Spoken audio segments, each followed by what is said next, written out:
Good evening, everybody. Kevin J. Johnston here. This is the Real Estate and Money Show that plays every single Thursday night at 9 p.m. Eastern Time. And tonight we're going to talk about your credit score and how to protect your credit score, how to not harm yourself. I think is more importantly what the credit score thing is all about for tonight's show. I mean, I really want to make sure that we're delving deeply into what is both right and wrong with the FICO score system that we have in Canada and the United States. I'm sure many of you have gone out to apply for loans at some point in the past, and you've probably been denied at some point in the past. I think all of us have at some point. And with being denied a loan or just an opportunity even to rent, it's soul crushing. It's heartbreaking. And typically you have no idea why you've been crushed, why you can't get that loan, why you cannot rent that place, why you can't get the car lease that you want, why you can't get a simple $500 credit card. These are things that are very important to understand. Now, I don't have all of the answers because unfortunately, FICO score algorithms are quite hidden from the public. They don't really tell us what they're basing all the positive stuff on, but I do have some of what to do. However, even though I don't have all the positive stuff that you can do, I've got the vast majority of the negative stuff that you can avoid to keep your credit score in good standing. So first things first is you want to talk about how you can find out what your credit score is. There are two major corporations in North America that people will go to check your credit score when you're applying for anything, any kind of credit whatsoever, or any kind of lease or rent. All right, that would be Equifax, EQUIFAX, Equifax.com in Canada. It's .ca. And the other one is TransUnion. Now, as far as I am concerned, these are criminal entities. What they do is they give you a credit score, but you never ask them to. Isn't that strange? They have your entire credit history that you never asked them to create. They have a credit score for you that you never asked them once to keep on. They're keeping records on your spending habits that you've never given permission for them to do. But somehow, if you've got a social security number in the States or a social insurance number in Canada, somehow they will know that you have these very things. So how do we combat this nonsense? And it is nonsense. All right. For TransUnion and for Equifax, all of you have to find out what your FICO score is. It goes, I think as low as 300, it goes all the way to 950. If you have a FICO score of 750 or higher, you're going to be pretty good at getting bank loans out there. And there is a way to get that to happen. I'll cover as much as I can in the next 52 minutes because it's only an hour show, everybody. How do you get your score? Well, Equifax and TransUnion, because of whatever deals that they've signed with the government, have to give you one free credit score of your own each year. So you go to their website, equifax.com or .ca, transunion.com or .ca, and you give them your necessary identification. Don't use a driver's license. If you've got a passport, always use your passport for any form of identification in Canada. Anytime at all that you want to know or do anything for that matter, it's passport only. It's nobody's business where you live. I know that a lot of you out there don't think that you've got the right to have your driver's license go to a PO box, and many of you can't afford to have one, but maybe 10 or 20 friends should all get together and have a PO box, split the cost, and send your driver's license there, just so that there is nobody spying around your house looking for what you got. All right. And the reason I say that is as a podcaster, unfortunately, when I was podcasting in Calgary in 2021, everybody in the city knew where I lived. They all knew that there was going to be a podcast taking place there. So we always had to double lock and triple lock our doors. So we had the front door was locked. We put a steel cage over the window of the room that we used, and we installed an extra door in the hallway and put a lock on that just to buy time if anybody chose to break in. It sucks when people know where you live. So don't let anyone know where you live. But you are allowed to get yourself that free credit score, and you got to find out everything on that credit report that is harming you. Now, you have the right to object to everything on your credit score when you get it. Now, don't be silly and object to everything at the same time. What you got to do is you got to pick on small stuff. So what you got to look out for is late payments on credit cards. You got to look out for a bill you didn't pay and figure out who it was you didn't pay it to. You got to look for what's called the R9. R9 is when you just completely abandon a debt. All right. How do these things get there? Well, people that you didn't pay will put it there. Sometimes people you don't like will put it there to damage your credit score, damage your reputation. So you want to begin writing simple letters, send them registered mail to Equifax saying that you have no idea what that is. It seems like it's either erroneous or it's fraudulent. Please remove it. And they are obligated at that point to prove that there was a debt. You don't have to prove there is no debt. They have to prove that there is one. If there's going to be an R9 or any particular type of complaint on Equifax or TransUnion, you've got to demand in your letter, what is it? Who's the contract with? Where did it come from? Why is it there? And they've got to prove all that. If they can't prove it, you have to demand you deal with this in 30 days or you must remove it, and they will remove it. R9s are a bit more difficult if it's a credit card company, because obviously the credit card company will be able to prove it, but we can still argue it. You want to make sure that each time you get something off your credit score, that you send another letter in complaining about the next thing. Get your credit score to be patched up as quickly as is possible. Now, what is it based on? Well, here's a graphic, everybody. I got to put this white piece of paper here so you can see all the numbers. All right. 30% of your credit score is based on the amounts that are owed. 10% is on new credit that you acquire. 15% is the length of your credit history. I'll move the microphone here. 10% would be credit mix. It's not really defined all that well. And 35% will be your payment history. Okay, where do we begin with this? Let's say you just are starting off in life and you want to build some credit. How do you do it? Well, you would apply for a simple credit card, get yourself the minimal amount, which is a $500 credit card. They usually will just give those out to everybody. They really will. Go to a bank machine, take a cash withdrawal, hide the money somewhere. A week later, pay it off. Do it again, pay it off. Do it again, pay it off. Just keep doing this. So while you're taking cash withdrawals on your credit card, now don't make purchases because you got to pay for the purchase. You're taking out cash and you're going to put it back on. Yes, you're going to pay a transaction fee, depending on the machine, $1, $5. It's going to be something like that, but you're building credit. You're building a history of paying your bills to a major creditor. Then you'll go to a bank, you'll open up a bank account, and you'll ask for a very small bank loan. Let's say $1,000. Why? Oh, it's for school and I got to buy a laptop. Oh, okay, that's fine. They'll get it to you. Don't spend it. Put the money in a hidden, hide the money somewhere that no one's going to find it. Make 3 payments and then go pay it off. Now you got to ask for $2,000. Repeat the process. Make 3 payments and then pay it off. Don't spend the money, because then you have to go out and earn that money. And now what you're doing for your credit score is you're building credit score points up. And it works.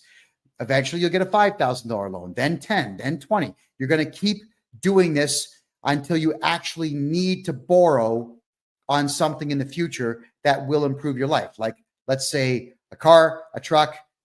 Don't buy those. They depreciate. Better yet, a house. Or you could lie and say you need a loan to buy a house, but then just go ahead and buy a ton of Bitcoin. And when the Bitcoin appreciates, pay off the loan. All right. You always want to make sure that if you're building credit, that you're constantly paying these loans and these credit card debts off. And it's all about borrowing money, not spending it, and then paying it off within a timely fashion, we'll call it, within a good period of time. But what they don't tell you is, let's go back to this chart here, is that new credit is only 10%. All right. So it's only 10%, but 35% is your payment history. So if you get small amounts of credit here, like 10%, and then here, you get 35% based on your actual payment history, 45% of your credit score could be based on your decision to take money out on your credit card and pay it off, take out small bank loans, and pay them off. Amazing, isn't it? 45% of your FICO score is based on you gaming the system. Hey, I wish they told us that. They should teach us this in school, but they don't, because they want you in debt. I want everybody watching this show to make money, get bank loans, and be out of debt. That's what I want. So I'm telling you that you got to pay attention to the fact that 45% of your FICO score is going to be based on you borrowing money and paying it off. You do it forever, for your entire life, starting from the day you become an adult till the day you die. Keep building the FICO score. Now, why would you want to do this for your entire adult life? Well, you didn't hear this from me, but let's say by the time you're 60 years of age, you've had enough of society, you've had enough of human beings, you've had enough of working, you've had enough of everything. Let's say you've got a really good FICO score, like an 820. You could walk into a bank at that point and say, hey, I got an 820, I've got no R9s, I'm really good with my credit. You could take a bank loan for, let's say, 300, 350, and then go to, I don't know, Vietnam, Thailand, and live like a king. Don't bother paying it back. So what you're doing here is you're building your credit up to the point where you can just borrow a huge amount of money and retire. There you go. I'm not saying you should do that, and I'm not saying you should aspire to rip people off, but I'm saying you've got the option to do it should you decide that's the way that you want to get yourself into retirement. Why would you want to do that? Well, because Canada Pension Plan is going to be empty by 2032, so it's not like you're going to get a pension, and it's not like Social Security is going to be doing any better. I think, personally speaking, that the Social Security in the United States is going to be empty by 2040. I don't see a way to keep it afloat. It's a big Ponzi scheme, and it's running out of money. And now that all the illegals are going to be collecting it, good luck, America. So you're paying all these taxes into this system, and you're not going to benefit from it. So why not have the adult plan to have that money ready to be able to be borrowed by the time you hit that age, so you can disappear with that money? I mean, look, when a bank gives you a loan, it's not like they're taking money from the system and giving it to you. They are creating it right there on the spot. It's called fractional reserve banking. So when you get a bank loan from the bank, they put a lien on your property, but they just create the money. It just gets created from nothing. So let them create $350,000 for you when you're retiring, and then go somewhere else and spend it. Enjoy life. Live it up. You've earned it. Right? So if you've been paying into the tax system, which I don't recommend you do, I recommend you hire me to be your tax guy and not pay tax. But if you've been paying tax or paying into the system all these years, benefit from it. Benefit from it. Start planning for your retirement now by keeping your FICO score as high as you possibly can. So getting back to the FICO score, this one here, let's address the 15% of the length of your credit history. All right. Your FICO score, if you keep your FICO score in good standing through your entire adult life, if you start doing it when you're 18, by the time you get to 60, 15% of your FICO score is going to be based on the fact that you had good credit for 42 years. So keep your credit good in that time as best as you possibly can. But this is the one here that I want to warn everybody about. 30% of your FICO score is based on the amounts of money that you owe.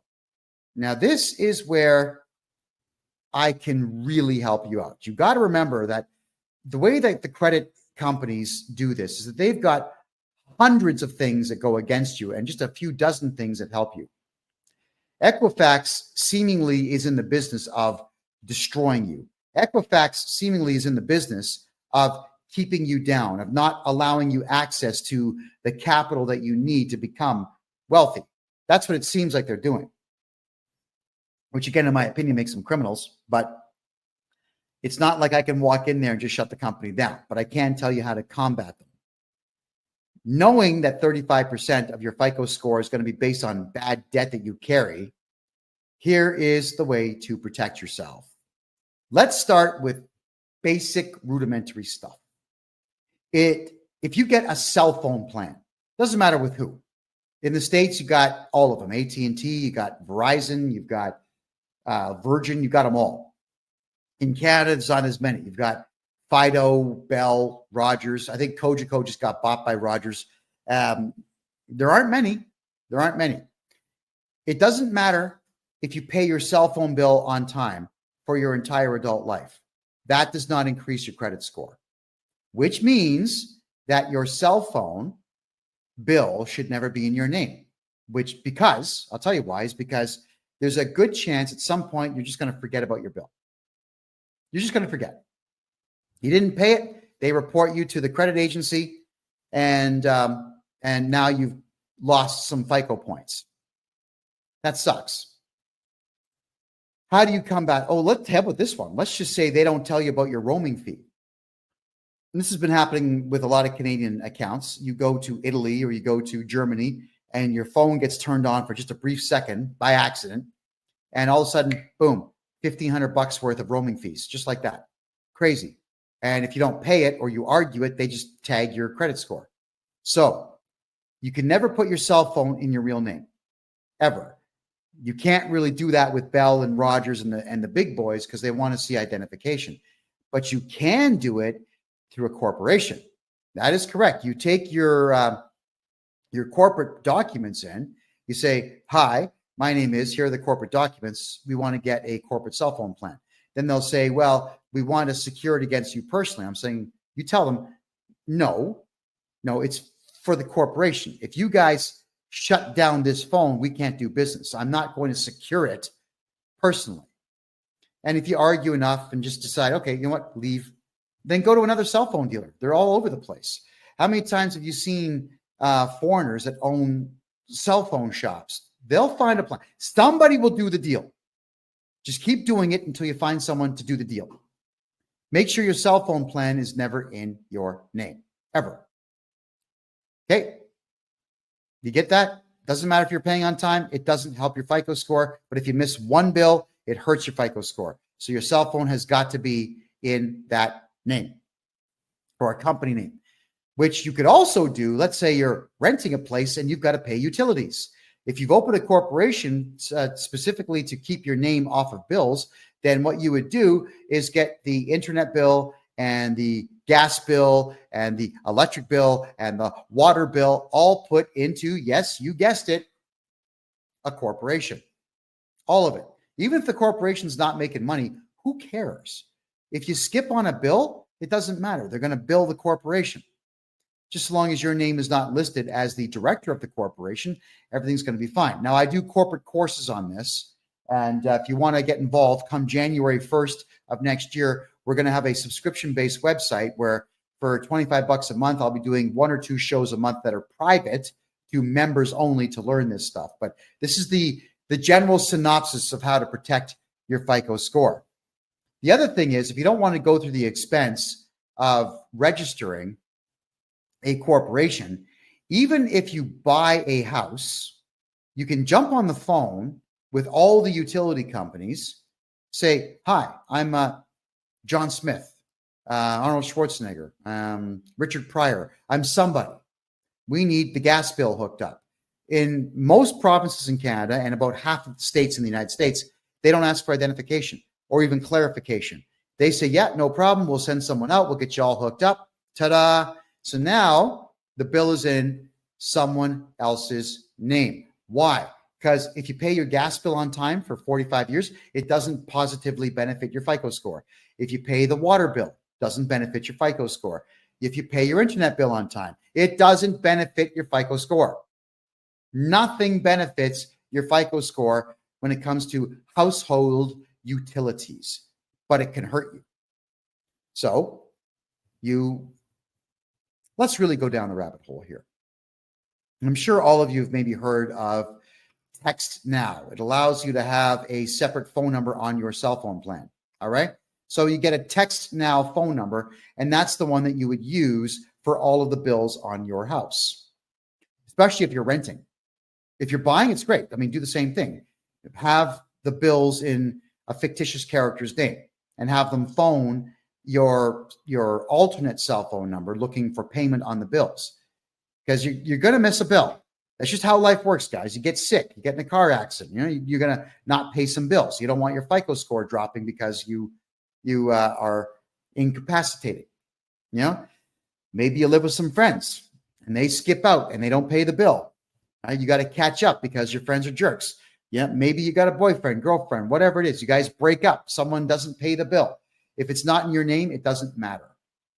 Also, what you can do is, let's say, for argument's sake, if your gas bill, your electric bill, your whatever bills you got for your house are not in your name and you're behind on things, you can call them up and say, yeah, hey, it's John Smith.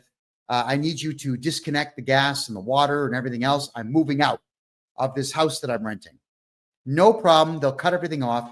Tell them to send the final bill to your email address or text it to your phone. They will. And then you get rid of that particular Text Now phone number.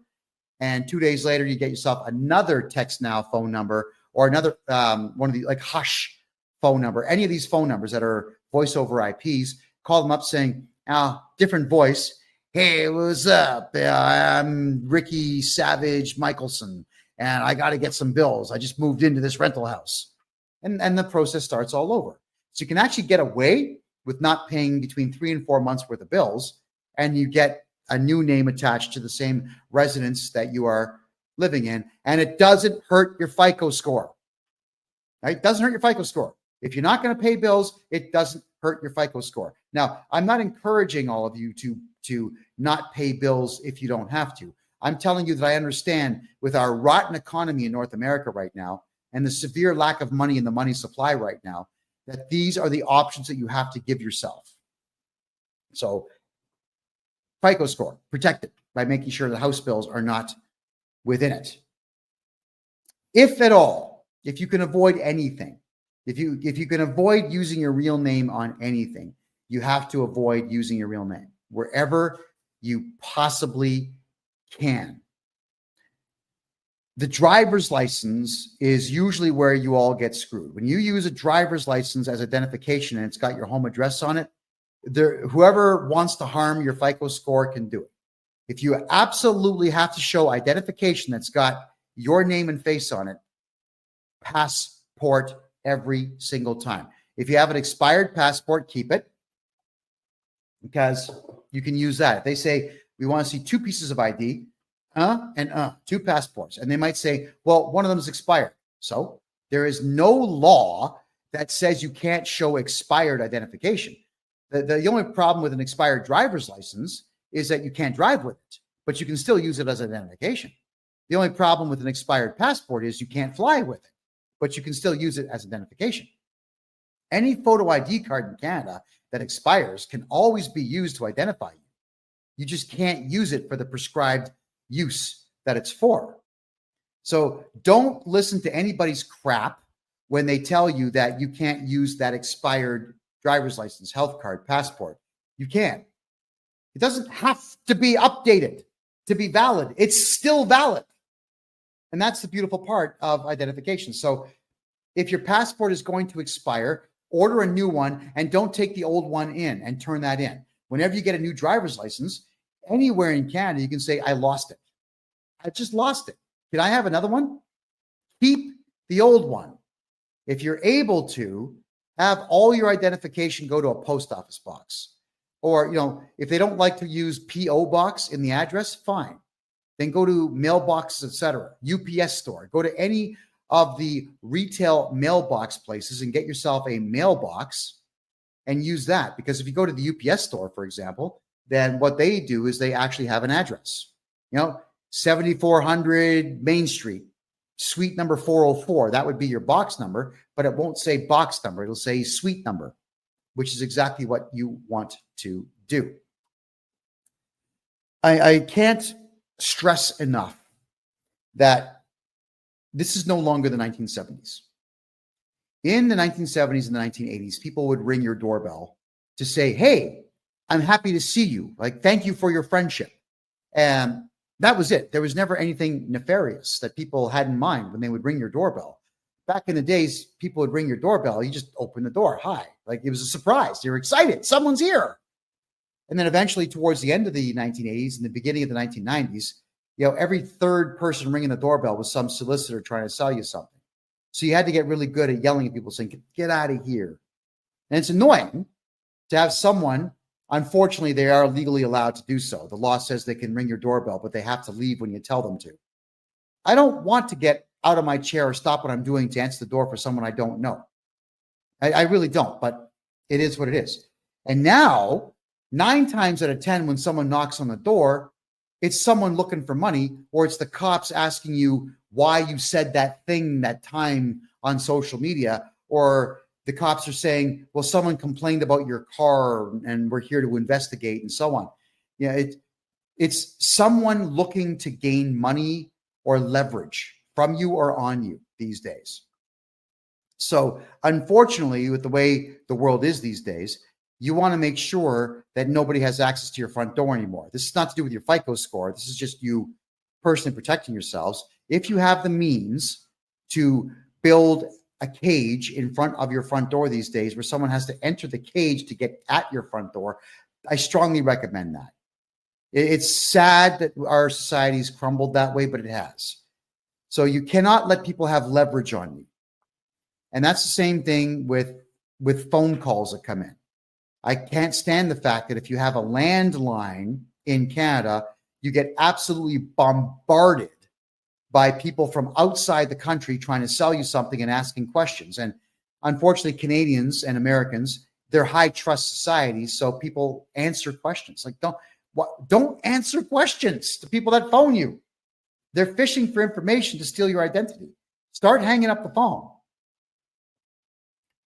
It's regrettable, but we have to unfortunately go to cell phone plans and not have landlines, specifically to not get phone calls from solicitors. And when you do buy something online, or you give information online and someone else starts tagging your credit card to buy stuff, it can harm your FICO score. Got to be very careful who you give your information to. So please do not give your home address to anyone. Do not use your driver's license as identification for anything. If you're in a rental house, use fake names to get utility bills done. Passport only for ID for anything. And if you can avoid using your real name, avoid using your real name. And even for things like signing your kids up for sports. Yeah, you've got to give your kid's birth certificate up. But when they say that we want to see a hydro bill to prove that you are living where you say you are, no.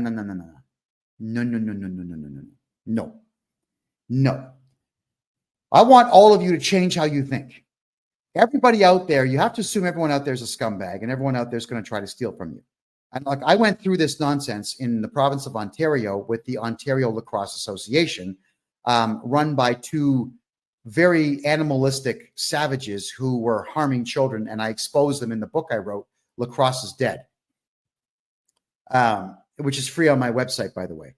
And in there, what they would say is that if you were going to sign your child up to play lacrosse in my hometown, Mississauga, that you had to prove you lived in Mississauga. Why? What does it matter? What if you lived on the border in the next town over called Oakville? But to play in Oakville, you had to go 24 kilometers that way instead of 1 kilometer that way. Why would you want to waste time and fuel? Why do you have to prove this? So all of you, when you know in advance that you may have to show a bill to prove that your kid goes there, get an affidavit done instead. Write up an affidavit. Hi, my name is, I'm of this age, and this is to certify that I live in the province of Ontario and the city of Mississauga in the community of Arundel, Meadowvale, Cooksville, Heartland, whatever. I live in the city of Toronto in Scarborough. You don't have to give your address, because if you're swearing this in and having an affidavit stamped in Canada and the United States, it's just like you testified in court. They've got no choice but to accept it. And if they don't, you can do what? File a lawsuit. That is correct.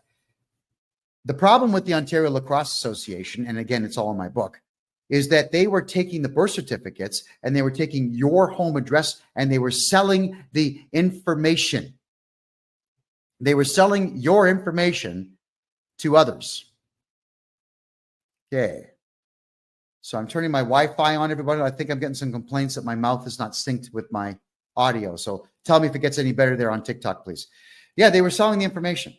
So at any given point, your FICO score can be affected by the fact that your information is being sold to others, because you never know what is going to get done with the information. You just absolutely never know. So please use affidavits when you want to tell someone, I live in a city, and don't put your home address on it. We all have to protect ourselves. So getting back to the FICO score pie chart here. All right, let's go through it again. 35%, you can see right there, 35% of it is based on your payment history. So keep that going. 15% right here is based on your length of credit history. So the older you get, the higher the score will go if you keep your credit score in good standing. 10% is based on new credit. And 30% in the red here is based on debts that you owe. And then the 10% credit mix, this would be, were you successful in getting a bank loan? If yes, how many times? Were you successful in getting a mortgage? If so, how much and how long ago, and so on. Do not apply for loans on what's called a hard credit check unless you've already done your own soft credit check. Here's the difference between the two. A soft credit check is not you applying for something. It's you checking out your own credit score. Every time your credit gets searched by somebody, it hurts your credit score, which is why you need to get your free credit score checked from Equifax and from TransUnion. You have no choice. You just have to do these things, everyone. Why do you have to do them? It's because you need to know who is trying to rip you off and who's trying to hurt you. When you get your credit score from them, you need to also look and see how many hard credit checks that there were. Because with the use of an affidavit and a letter to Equifax, you can actually write a letter to Equifax and TransUnion and tell them, hey, someone did a hard credit check and I did not authorize that. They will actually have to produce a signature showing that you authorized that credit check to be done. And if they can't produce that signature, which you probably didn't do, they have to remove that hard credit check. So a hard credit check is you asking for credit from a bank or credit from a financial institution or credit from anyone who involves themselves in lending money or a financial institution. You don't want hard credit checks there, right? The soft credit check is something that banks will do once a year on you just to see what your credit score is so they can adjust your bank rates up and down. It's criminal that they do it, but they do it. And the soft ones, they don't show up. So we got ourselves a troll. I just have to get rid of the troll, folks. Give me a second here. There you go. And blocked. There you go. Okay. So thank you for that. So you want to make sure that you are not letting them do the hard credit checks. The soft credit checks, they will do. The soft credit checks do not show up on your account. Be very careful how many hard credit checks that you yourself go for. If you go to get a bank loan, they'll do a hard credit check. If you don't get the bank loan, that shows up on your credit score, which is why you always have to start off with small bank loans. They might even ask you, do you have any collateral? Yeah, I've got this watch. I've got this gold bar, like whatever you have. You may have to actually let the bank hold on to things for you. Keeping in mind, if the bank loses it, they've got to compensate you 100% plus whatever other fees you demand from them. So yeah, secure the bank loan with gold or silver or jewelry if you need to. But start building your credit using the methods that I have talked about. Hard credit checks, you got to get rid of them all. You have to be in constant watch of your credit score and eliminate as much as you possibly can using everything at your disposal. And I've given you a gold here tonight, everybody. So I'd like everyone watching the show tonight to go to Equifax and TransUnion and request your free credit score. And they will send it to you. And look at everything on there and start to comprehend how easy it is for someone to harm your credit score. So if there's any questions that anybody has, I'll go right ahead and I'll take those questions now. Throw them in the chat room here. This is to do with your FICO score, everybody. It's to do with credit scores. You want to make sure that your credit scores stay intact. Oh my God, we got trolls here tonight. I thought we got rid of all these guys. Oh man. There we go. Confirm. Sorry, guys. Occasionally we get trolls coming in here that like to badmouth me. There's a propensity for, we'll say, non-conservatives to not appreciate the fact that I'm teaching people that the conservative way of doing business and living life tends to be the more successful of the two. So for the profanity that sometimes show up in the chats, I do humbly apologize to all of you. FICO scores themselves, I've been asked many times if it's possible to remove yourself completely from the FICO score. You know, we did have a friend of mine. I helped him write a lawsuit against Equifax because what they were doing was they were interfering with his capacity to live life the way that he wanted to. He served them, but he didn't pursue it. I actually was very curious to know what the judge would have said about a FICO score company keeping your FICO score without your permission to have even opened up your FICO score account in the first place. Okay, so Nada says, renewing a mortgage, and I'm not comfortable showing my bank accounts as proof of pension income. Nada, if you wanted to, you can get a hold of me on my website, kevinjjohnston.com, and you could, I can give you the contact information of a mortgage broker who can get you into a private lending situation where you don't have to show that to anybody.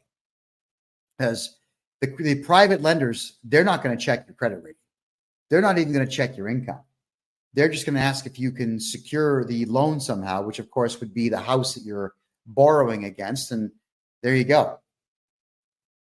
It's probably going to be 1% above prime, but at least you'll get it guaranteed without having to prove anything to anyone.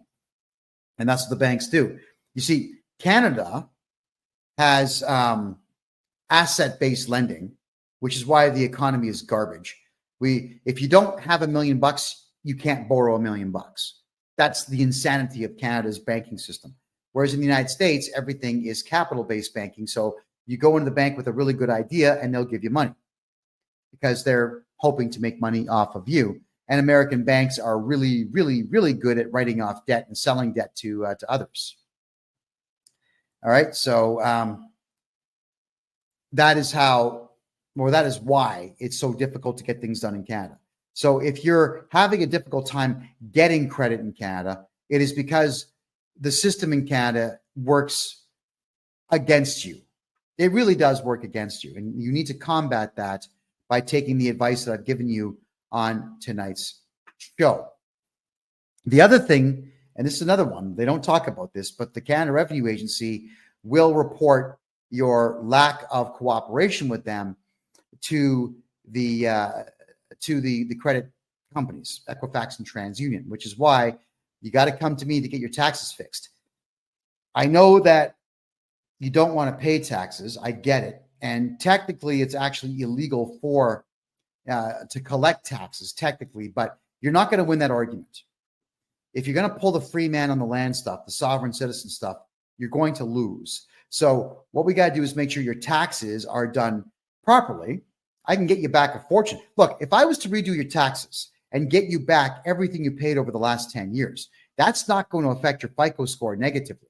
But if you don't do your taxes for 10 straight years and you ignore them for 10 straight years, you better believe that will affect your FICO score.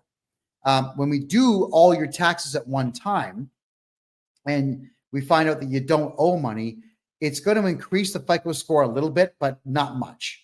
It's not like the CRA is going to report to the credit agencies saying, oh, yeah, now he did his taxes, remove that, please. That's not what they do. That's why you have to be in constant contact with Equifax and TransUnion to be able to reverse the damage that's being done on your credit score.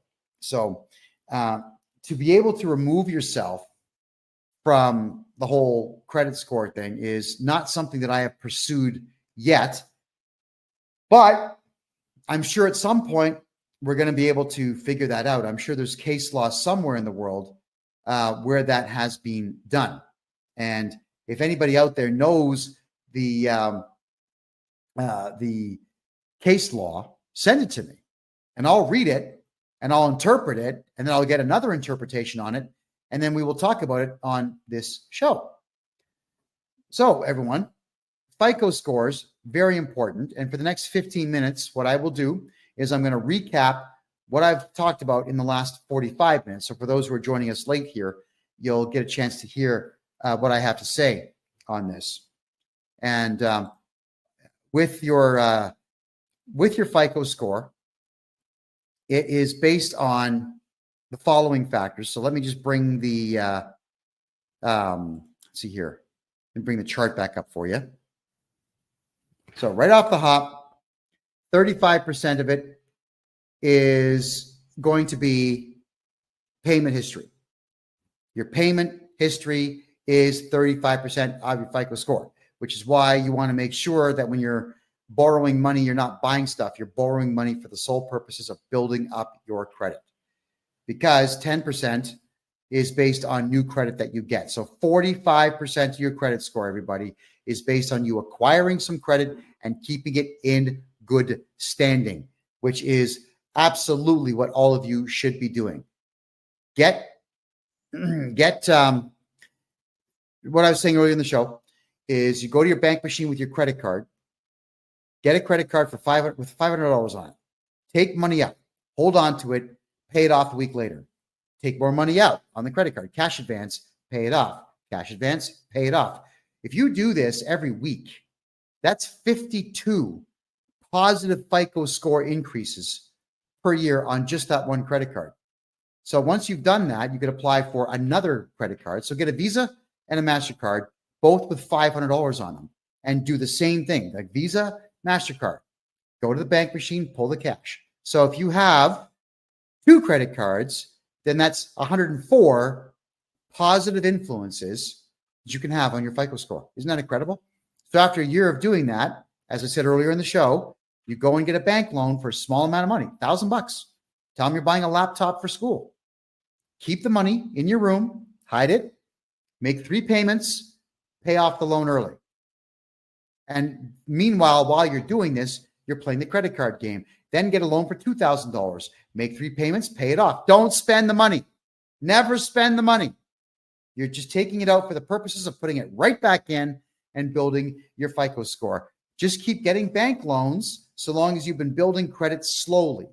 And then eventually you'll have yourself in a position where you could get a mortgage in the future. And let's just say you do get a mortgage in the future and you pay it off in good time and good standing and whatnot. And you keep your FICO score over 800 points. By the time you get to your 60s or 70s, you can get yourself a very big unsecured loan and just keep the money. And that's your retirement plan. So your retirement plan should not be Canada pension plan. It should not be Social Security in the States. It's going to be empty by the time anybody my age gets to retirement age to collect on it. You're never going to collect on it. Build a good FICO score. Take the money, take a loan out when you get older, pocket the dough. Pocket the dough. It's yours.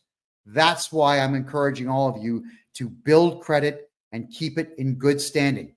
When you rent a house or you buy a house, none of the utility bills in that house should ever be in your name.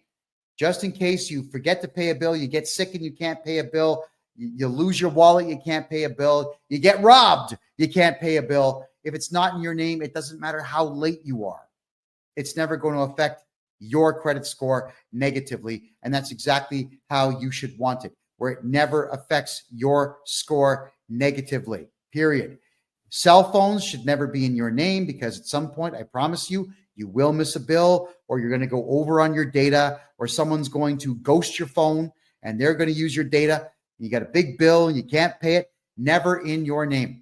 And if that means that you need to get prepaid phones, then so be it. Not a problem. And for those who want to buy a property here in Panama, everybody, get a hold of me on my website, kevinjjohnston.com. Now, how do you not use your name when you're getting bills? In Canada, it's real easy. When you phone up saying, hey, from an alternate phone number, like a hush phone number or a text now phone number. Hey, what's up? My name is Billy Joe Jim Bob Barker. and I would like to have gas in this house. I'd like to have water in this house. I'd like to have internet in this house. So my name is Billy Joe Jim Bob Barker, and the address is 123 Jason Street. Come and install it, and they will. Because the utility companies, they're all greedy. They'll just come and install it. Never in your name. Never in your name. Because, and I don't like to encourage this, but I'm just saying, in case you have to book it fast, you got to move out fast, just get out and you don't have to pay those bills. Hotmail's free, Gmail's free. Whenever they ask for an email address, give them an email address. It's like not fake. It's valid, but that's the one that you're going to use for those particular sets of bills. And that way your FICO score never gets hurt because you have missed bills or you skipped out on bills. It's a rough world out there. It's a very rough world out there. And quite frankly, with the nasty and useless service I've gotten in the past from Enbridge, Gas in Canada, from EnerSource, from all these companies, from Bell Canada for phones and whatnot, I don't care about them. These are multi-billion-dollar corporations that are multi-billion dollars corporations, not because they're good at what they do, but because they were established more than 100 years ago. So they've had 100 years to amass wealth. That's what it is. And do I care that the founders of the company may not like the fact that I'm not paying the bill? They've been dead for maybe 50 years. Who gives a crap? I don't care about massive conglomerate companies. My job is I help the little guy. I've been doing that for a very long time. And I help people retain their tax dollars, get their tax dollars back, not pay taxes and not pay bills that are going to interfere with their FICO score and their credit score in the future.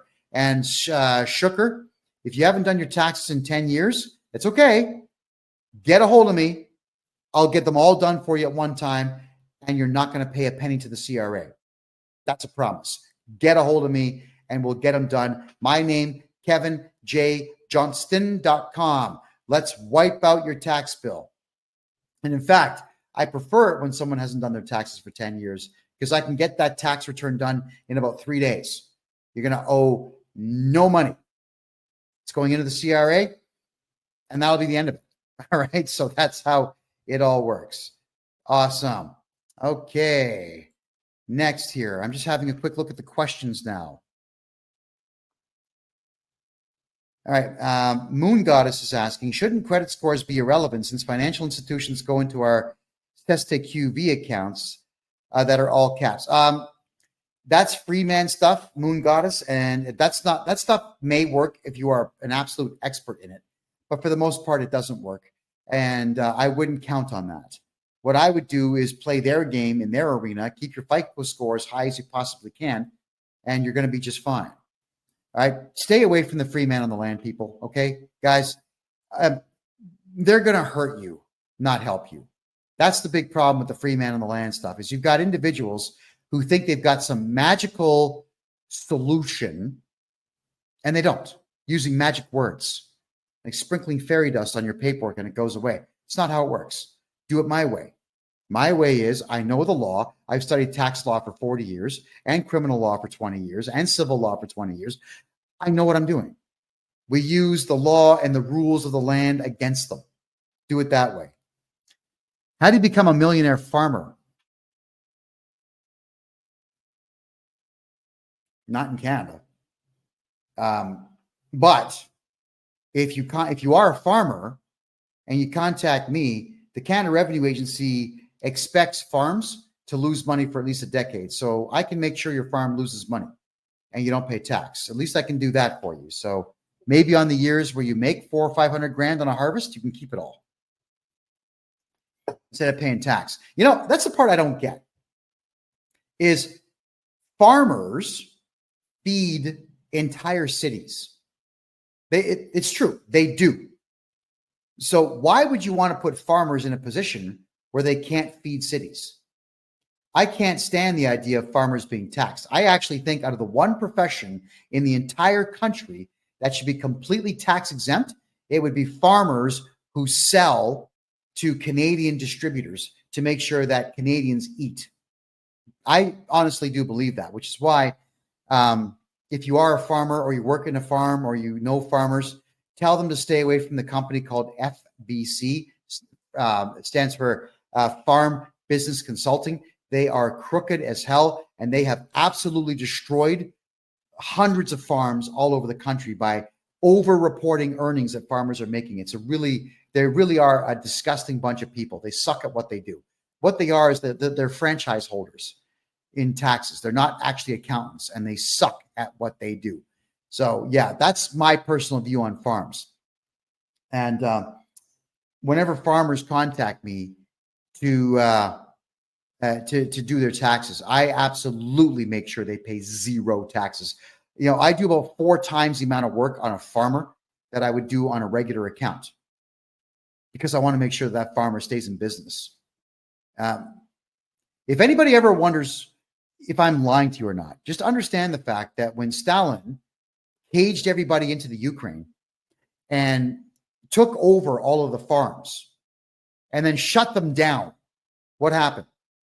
Between 6 and 10 million Russians and Ukrainians starved to death. That's what happens when there's no farms. People die. So I want to make sure, and I'll be petitioning the government at some point in the future to completely keep farmers from having to pay tax. And so long as they're growing, then they should not be taxed. If they are selling anything, I don't care what it is, cucumbers, wheat, beef, they should not be paying tax on any of it. And what's really bizarre too is that there is farm fuel. So you can buy diesel fuel to run farm equipment at a much lesser price. It's probably like half. I don't know the exact amount, but it's about half of what you would pay at the pump. And then what they'll do is they put this purple dye inside of it so that if you fill your tank with it to drive around, like your pickup truck or your diesel-powered Mercedes or whatever else, sometimes you get pulled over by losers, and they are losers. These supposed traffic guys, like in the province of Ontario in Canada, they're called MTO, right? And they're the guys who couldn't pass the psychological exams to become cops.